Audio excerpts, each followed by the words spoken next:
Mateus capítulo 13, a partir do versículo 1. Nós estamos continuando a nossa série de mensagens, Edificarei a minha eclésia.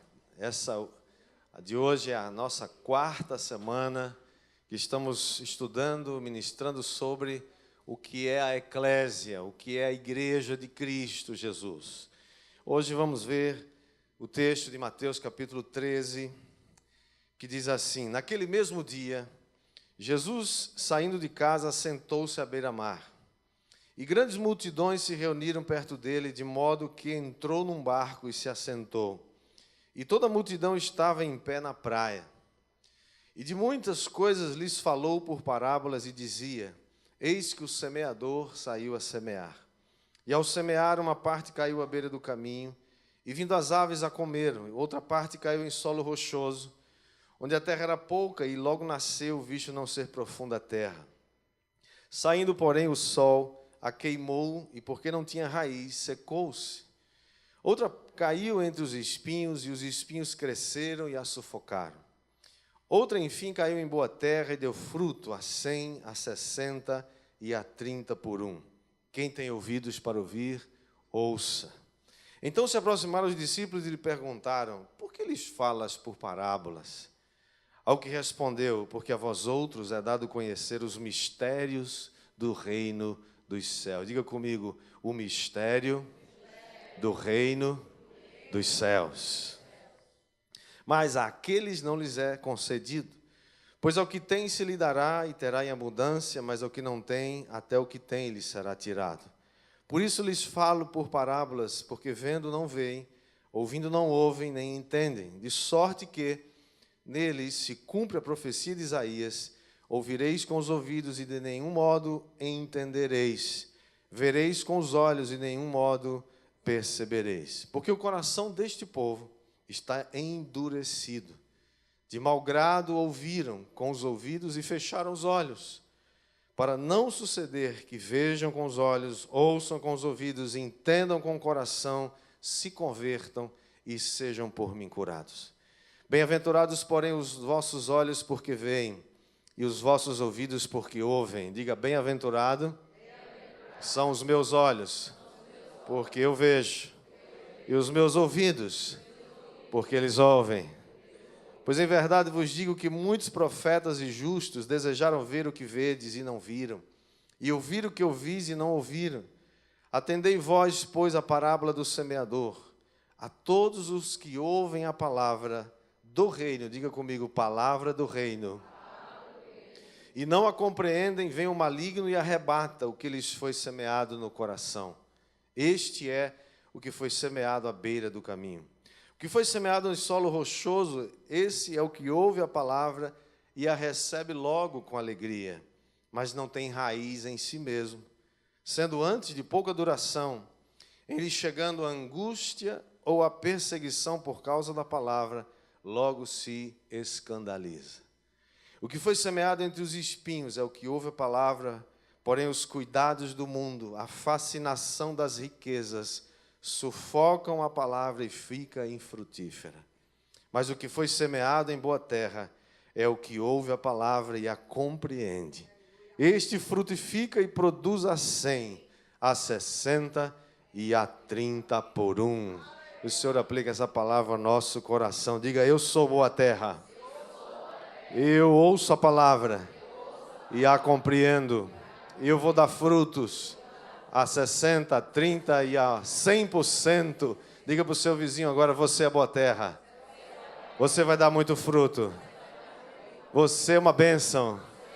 Deus te abençoe, meu irmão. Pai, muito obrigado pela tua palavra. Obrigado porque o Senhor deseja que nós sejamos abundantes, prósperos. O Senhor veio para nos dar vida e vida em abundância. O Senhor deseja que sejamos frutíferos para a tua glória. E nós declaramos que cada um aqui, Senhor, é um ramo frutífero no teu reino.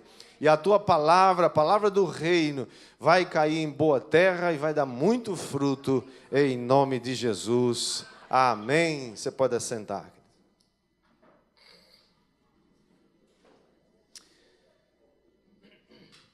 Nós temos visto, amados, nas últimas semanas, sobre o que é a eclésia, o que é a igreja.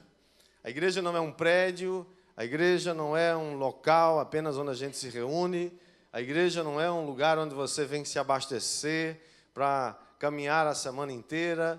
A igreja não é um centro de entretenimento, nem é um lugar onde a gente encontra amigos, embora a gente possa encontrar e fazer muitos amigos na igreja. A igreja é a eclésia de Cristo. É uma assembleia de santos, vindo da cidade, vindo do meio das pessoas, pessoas que foram lavadas, remidas pelo sangue de Jesus, que agora formam a sua eclésia, formam a sua assembleia, um ajuntamento de homens e mulheres que agora estão empenhados em avançar os negócios do reino a que essa eclésia pertence. Nós não temos autoridade em nós mesmos, a nossa autoridade vem de Deus, a nossa autoridade vem do nosso rei, o nosso rei Jesus Cristo. Quem está comigo, diga amém. Portanto, Deus deseja que nós sejamos produtivos, prósperos. Nós vimos que Jesus começou a falar sobre o reino de Deus, a ensinar sobre o reino de Deus. A base de nossa compreensão das Escrituras Sagradas precisa passar pelo entendimento do reino de Deus. O reino de Deus se espalha por todo o universo. O reino de Deus é aquilo que Jesus ensinou, gastou bastante tempo com os seus discípulos ensinando sobre o reino. Depois Jesus convidou os seus discípulos para fazer um discipulado pessoal com eles. Ele convidou alguns e chamou-os para ser pescadores de homens. Vinde após mim e eu vos farei pescadores de homens. Depois que Jesus os discipulou, Jesus os enviou ao mundo, Jesus os enviou à cidade, Jesus os enviou à sociedade e disse para eles, e deu para eles uma instrução muito clara. Lucas 10, nós vimos na semana passada, Jesus enviou os discípulos dizendo: primeira coisa que vocês têm que fazer quando chegarem numa cidade, quando chegarem num lugar, procurem um lugar de paz, um homem de paz. E quando vocês chegarem ali, digam: paz seja nessa casa. Ou seja, quando vocês chegarem onde vocês forem, primeiro vocês abençoem. Vocês são abençoadores. Diga para o seu vizinho: você é um abençoador. Abençoe e não amaldiçoe as pessoas. Segundo, façam relacionamentos. Desenvolvam relacionamentos saudáveis, consistentes, e chegue nesses lugares, coma com eles, cure os enfermos que ali tiver, imponha as mãos sobre os enfermos, e a palavra de Deus diz que eles serão curados. Quem essa semana impôs as mãos sobre algum enfermo e orou por ele para ser curado? Eu orei. Se você não fez isso, essa semana você já tem que fazer 2 vezes mais para compensar a semana que passou. Porque essa é uma tarefa que Deus nos deu. Há fogo nas suas mãos. Levante sua mão assim para o alto. Diga assim: tem fogo nas minhas mãos. Fogo do Espírito Santo. Para mim, o fogo não é seu, é de Jesus. Mas Ele disse: eu vou dar a você, para você fazer obras maiores do que eu fiz. Quem recebe, dá glória a Deus e dá um grito de júbilo. Um aplauso para Jesus.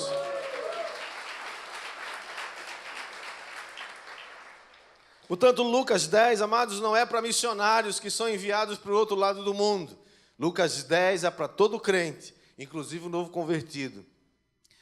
Jesus disse: vão, eu vos envio como cordeiros para o meio de lobos, mas não se preocupe, eu vou com vocês. O leão da tribo de Judá vai junto dos cordeiros. Ninguém vai ousar tocar num cordeiro de Jesus, porque ninguém pode com o leão da tribo de Judá. Você aplaude isso para Jesus, amém? Portanto, Jesus disse: vão, encontre as pessoas de paz. Quem que é essa pessoa de paz? São pessoas que Ele já preparou, já foi na sua frente. E quando você for, porque onde é que você encontra os homens de paz, as mulheres de paz? Saindo, andando, caminhando, andando como Jesus fazia.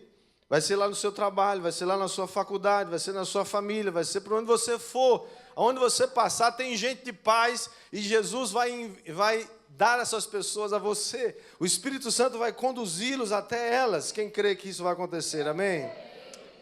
Portanto, uma vez que você encontra essa pessoa, focalize nela.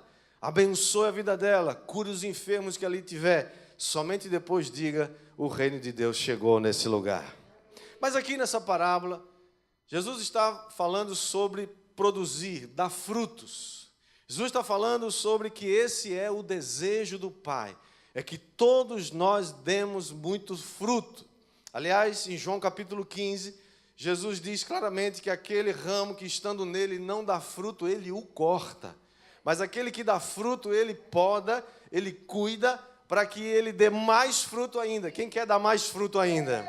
Eu quero dar mais fruto ainda, em nome de Jesus. Então os discípulos, depois que Jesus fala sobre essa parábola, eles perguntam para Jesus: Jesus, por que o Senhor fala por parábola? Parábola era uma história que Jesus contava como esta, onde ele queria ensinar algo, ele queria ensinar algum princípio. Mas tinha pessoas que não entendiam a parábola, inclusive eles. Queriam saber que significado é esse. Então Jesus olha para os discípulos, no versículo 11, e diz: a vocês é dado conhecer os mistérios do reino dos céus. Você crê que Deus quer te mostrar e revelar os mistérios do reino dos céus? Diga para o seu vizinho: Deus quer te revelar os mistérios do reino dos céus. Jesus não estava deliberadamente, amados, como alguns pensam, escondendo a palavra ou criando um quebra-cabeças para dificultar o acesso à sua palavra. Não, ele estava nos advertindo a respeito da tragédia de um coração endurecido. Jamais permita que você tenha um coração endurecido. Peça ao Senhor todo dia: Senhor, me dá um coração quebrantado. Me dá um coração maleável, mole. Me dá, Senhor, ouvidos espirituais para ouvir, olhos espirituais para ver aquilo que eu não posso ver com meus próprios olhos, mas o Espírito Santo quer nos mostrar. No versículo 15, diz que aqueles que endurecem o coração, fecham os ouvidos para ouvir e mergulham em trevas espirituais que os impedem de se converterem e de serem curados. Jesus continua falando sobre a semente. Que semente é essa que o semeador saiu a semear? A semente está descrita aqui no verso 19. Qual é a semente? É a palavra, mas que palavra? A sua palavra. O que está dizendo no versículo 19? Palavra de quê? A palavra do reino. Olha por que Jesus gastou tanto tempo falando sobre o reino dos céus. É a palavra do reino que as pessoas vão ouvir e essa palavra vai dar fruto. Nós precisamos plantar essa semente do reino todo o tempo, porque o reino de Deus é uma revelação. O reino de Deus é um mistério e Ele quer nos revelar nessa noite. Quem quer isso, diga glória a Deus. Mas como ser então uma boa terra? Jesus fala aqui de 4 tipos de solo, não 4 tipos de coração, mas está falando de 4 atitudes diferentes. Se você e eu entendermos o reino, se você compreender o reino, então você é uma boa terra. Diga: eu entendo o reino, pela fé, portanto eu sou boa terra. Quando nós entendemos o reino, amados, nós não precisamos gritar para as pessoas que elas precisam obedecer o reino de Deus.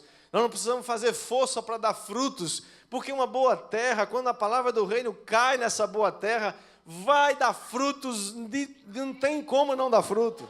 É uma coisa que vai acontecer. Você não precisa se esforçar para dar frutos, porque é natural que uma boa semente, numa boa terra, consiga brotar e dar muito fruto. Quem crê, diga amém. Portanto, os 4 tipos de solo que Jesus menciona, o primeiro deles, ele diz que a semente caiu à beira do caminho. O que significa coração, esse solo à beira do caminho? São corações endurecidos, são corações surdos, insensíveis, terra dura. Você já andou, por uma estrada, é um lugar muito compactado, um caminho, aquele lugar onde as pessoas sempre passam, e ali é duro, não sai nada. Portanto, essa semente que caiu à beira do caminho, Jesus disse que vieram as aves do céu e a comeram. Versículo 19 diz que são aqueles que, ouvindo a palavra do reino, não entendem. E porque não entendem, vem o maligno e arrebata essa semente do seu coração. Satanás é o ladrão da semente.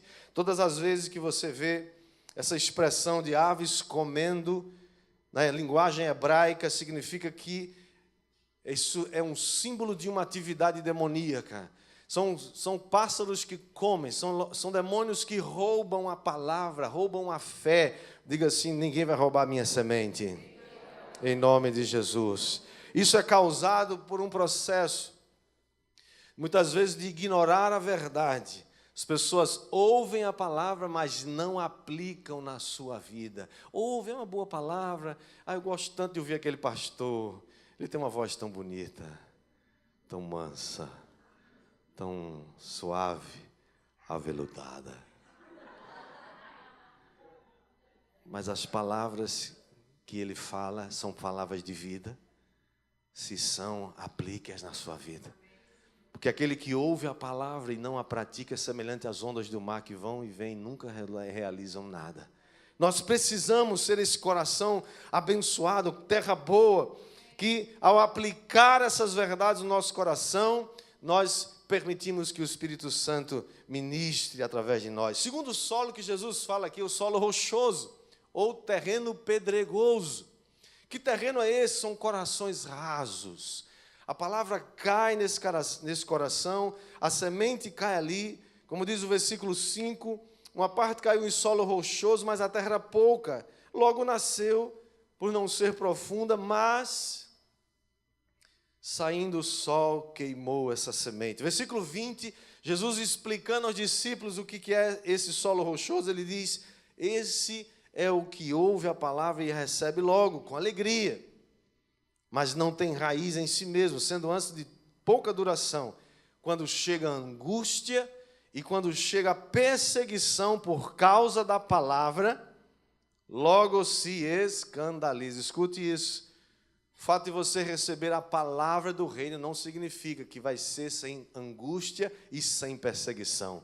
Vai ter angústia, vai ter perseguição. Vai ter gente dizendo que você é doido. Vai ter gente dizendo que você enlouqueceu. Vai ter gente dizendo que você precisa ser internado agora. Vai ter gente dizendo que você agora é radical demais. Vai ter gente dizendo agora que você pirou de vez. Que agora você quer dar dinheiro para a igreja, quer dar dinheiro para o pastor, quer não sei o quê. E outras bobagens mais. Pessoas com corações muito rasos são aqueles que ouvem a palavra e saem entusiasmados, mas quando chega uma prova, quando chega a tentação, eles logo desistem. Aquele cristianismo de aparência,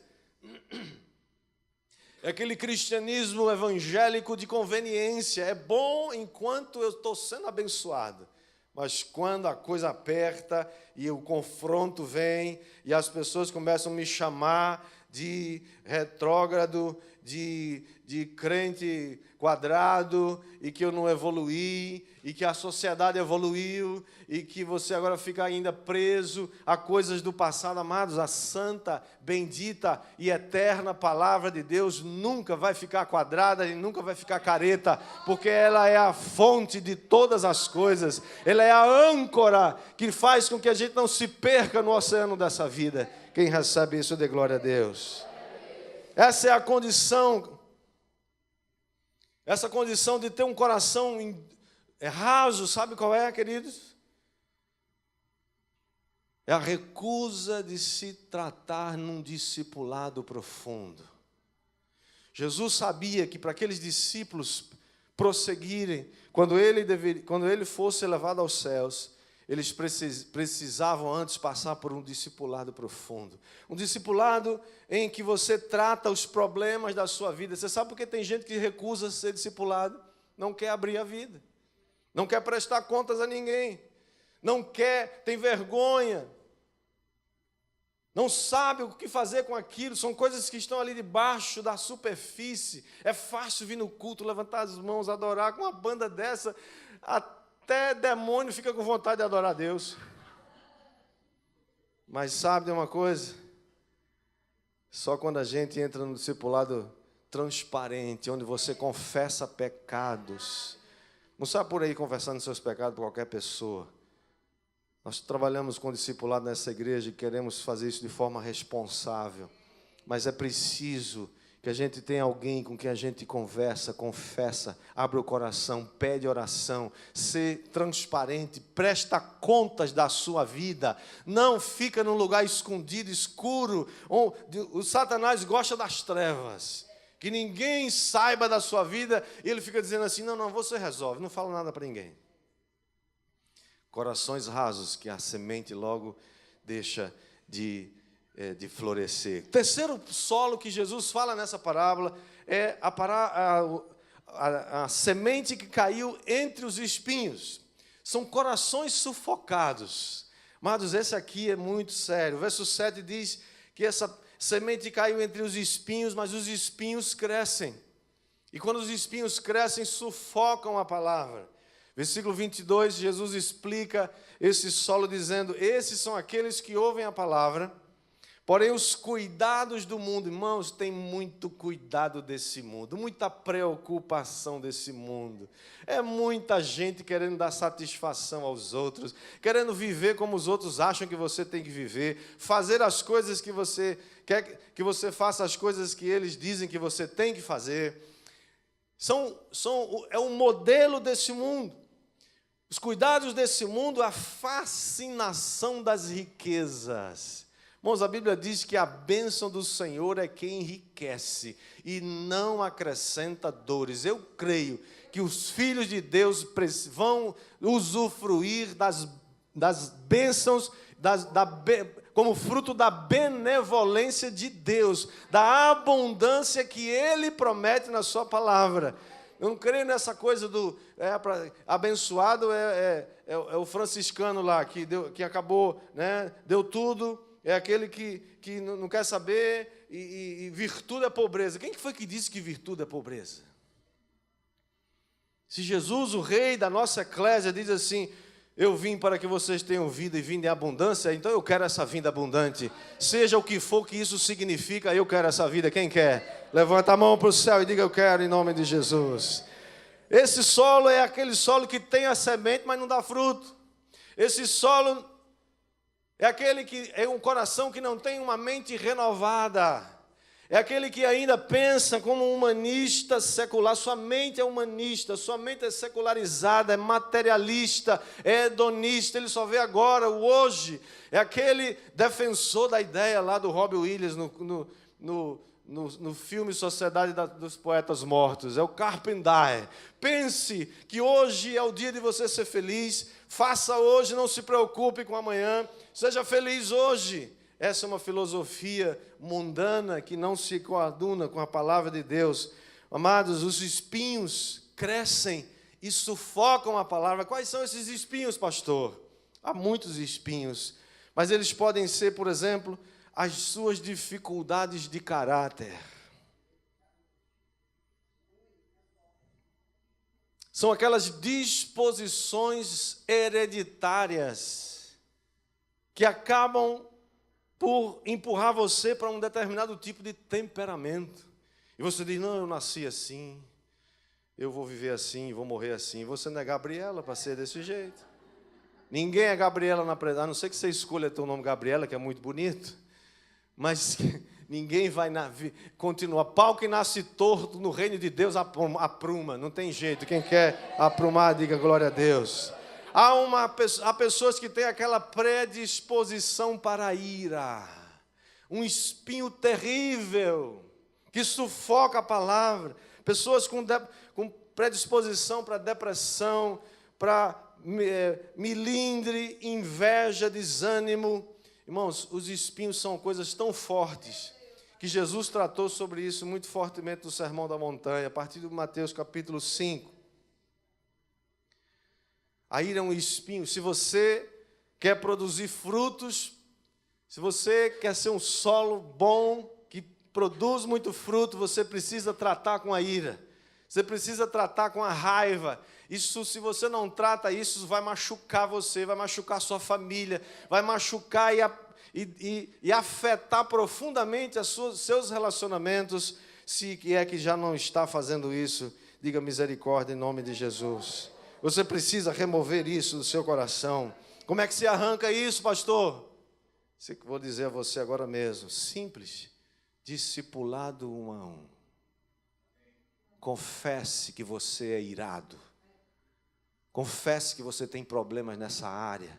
Confesse que você já machucou sua esposa, já machucou seu marido, já machucou seus filhos. Palavras que saem como flechas. O irado, ele não tem limite. Ele abre a boca e as flechas são disparadas, pegando todo mundo que tiver pela frente. Diga em nome de Jesus, eu vou ser livre desse espinho. A ira, querido, foi o primeiro pecado que a Bíblia dá notícia.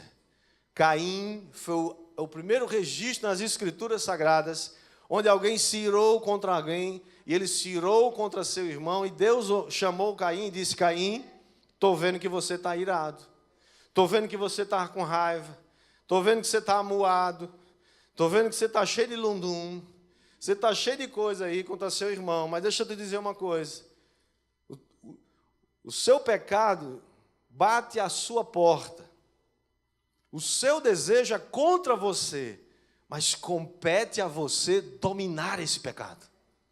Deus te deu poder, autoridade dada pelo Espírito Santo para você não ser refém da ira, para você não ser refém da raiva. Quem está entendendo isso, recebe, dê glória a Deus. Esse pecado está à porta do seu coração, Caim, mas você pode dominá-lo, porque a ira se torna uma porta de entrada para muitos outros pecados. Na vida de Caim, foi a porta de entrada para o homicídio, que matou o seu próprio irmão por causa da inveja e do ódio. Não permita que a ira seja uma porta que se abre na sua vida. Mate esse espinho, arranque esse espinho em nome de Jesus. Quem está entendendo isso? É claro que ninguém se ira porque gosta. Ninguém programa se irar. Alguém aqui programa ficar irado amanhã, daqui a uma semana? Ninguém. A ira é como um troço escondido, está abaixo da superfície. Ninguém consegue controlar isso. Você promete para você: nunca mais eu vou me irar. Eu prometo. Eu me odeio porque eu me iro. Mas eu juro de pé junto que eu nunca mais vou fazer isso na minha vida. Até que alguém aperta o botão errado. Pém! E o troço explode. E toda vez que você dispara esse mecanismo do inferno, você fica mal. Você quer morrer. Você diz: eu não presto, eu não valho nada. Porque é assim que o diabo quer fazer com a gente. O diabo dá tudo assim: vai, se ira mesmo, você tem direito. Pisaram no seu calo, com você assim, bateu, levou. Não leva desaforos para casa. Sabe como é o nome disso? Burrice. Para não dizer bobagem, né? O diabo quer que você se... Diga em nome de Jesus: eu não vou mirar. Eu não vou mais mirar. Mas não é porque eu vou conseguir fazer isso sozinho. É porque eu creio que Jesus Cristo morreu na cruz para eu ser livre desse pecado. Para eu ser livre desse espinho do inferno. Em nome de Jesus. Como é que você retira esse espinho na vida de alguém? Nunca julgue ninguém. Nunca acuse ninguém. Nunca condene ninguém porque ele se irou. Ouça com atenção. Ouça com o coração, com o ouvido compassivo. E ajude essa pessoa. Muitos de nós carregamos esses fardos de ira e de raiva. E isso muitas vezes tem origem lá atrás, na infância. Levou uma surra do pai muito violenta e você não sabia nem por que tinha apanhado. Aquilo gerou uma ira no seu coração. É como se você inconscientemente quisesse se vingar disso. Muitos pais estão se vingando dos filhos agora, inconscientemente. Nós vamos ter um seminário sobre ira no próximo ano e você vai ser uma bênção. Em nome de Jesus. O quarto tipo de solo é só esse solo que Jesus disse que esse vai dar muito fruto. Diga: eu quero ser esse solo. É a boa terra. Diga: eu sou boa terra. É o coração receptivo, é o coração obediente, é um coração sábio. Jesus explicando esse solo, versículo 23, ele diz: mas o que foi semeado em boa terra é o que ouve a palavra e a compreende. Como é que nós compreendemos a palavra? Pelo Espírito Santo. Então você pode pedir: Senhor, me ajude, me dê um entendimento. Jesus afirmou que são bem-aventurados aqueles que ouvem a palavra de Deus e aguardam. Esses dão muito fruto. Este é o coração que ouve atentamente e coloca em prática. Ele ouve com muita atenção a palavra do reino. Irmãos, a palavra está sendo ministrada aqui, essa é a palavra do reino, você crê? Então ouça atentamente, mas não somente ouça a palavra do reino, coloque em prática. Comece a viver essa palavra, aplique na sua vida, deixe-se configurar por ela. Essa é uma palavra, né? Configurações hoje, né? Computador, essas coisas. Deixe você ser configurado pela palavra, aplique na sua vida, responda através das suas ações, até que você se torne uma carta viva de Cristo. Segundo aos Coríntios, capítulo 3, versículo 3, que você vai se tornar essa carta viva onde as pessoas podem ler a partir da sua própria vida. Quem é boa terra aqui? Esse é o desejo de Jesus, que a sua eclésia dê muito fruto. Portanto, nessa noite, eu quero desafiar você a pedir ao Senhor: Senhor, modifica o meu coração, muda meu coração. Ninguém pode mudar o coração de ninguém. Você não pode nem mudar o seu. Eu não posso mudar o meu, mas o Espírito Santo pode. Se você pedir, Ele vai mudar seu coração. Você quer pedir ao Senhor isso hoje? Então vamos ficar todos em pé e vamos orar.